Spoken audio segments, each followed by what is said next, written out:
country is running in blood and tears. You cannot go, the farmers cannot go to farm. Our traders cannot go to market. Worshippers cannot go to mosque, cannot go to churches. Then what are you legislating here?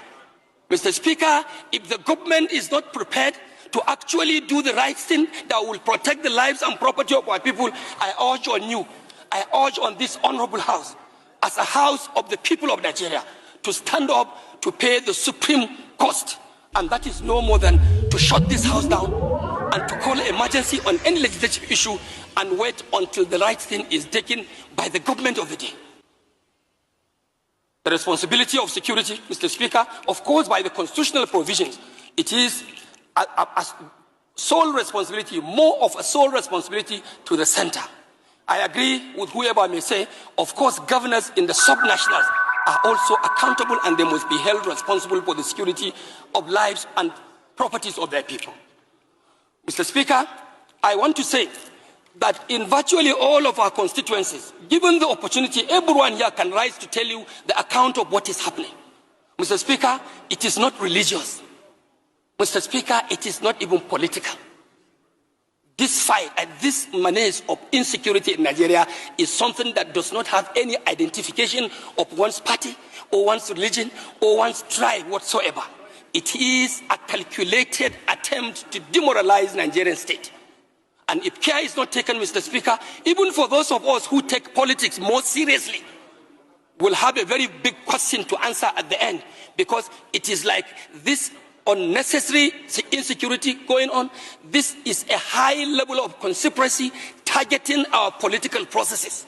As we are approaching 2027, Mr. Speaker, we will all be expected to have a peaceful conduct of our polls. How do you have that if our communities, local communities, are plunged into crisis, into banditry, into kidnappings in the churches? So many people thought Hassan Doguwa spoke well. I also thought he spoke very well until when he opened his mouth to remind us that politicians will always think about the next election. That was when everything fell apart for me, because how can Doguwa boldly tell us that Nigeria is running on blood and tears, and in the same breath start hinting about 2027 calculations? That right there is a Nigerian problem, because an average politician will always think about the next election. A nation is burning, families are grieving, hundreds are being kidnapped, and somehow, somewhere, our political class will always look for a way to make it about the next election instead of focusing on the solution only.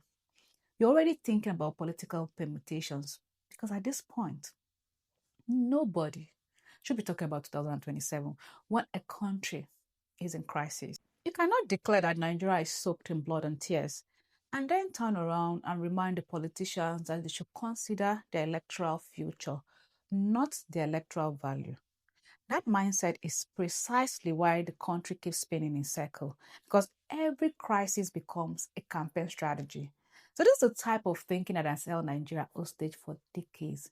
Leaders who fear losing power than losing lives. So if Doguwa truly believes Nigeria is bleeding, the only conversation should be, how do we stop bleeding, not how do we maneuver 2027 election? So anyhow you see it, I will tell you, an average politician only considers the next election. So yes, he spoke well until he exposed his mindset that has destroyed this country for so long. Because somehow, somewhere, even in tragedy, the political class is still checking the scoreboard. Right now, this country shouldn't be talking about 2027, but what it has achieved in the space given. Nigeria is asking for rescue. It's a truth at a time. Take care and have a nice day.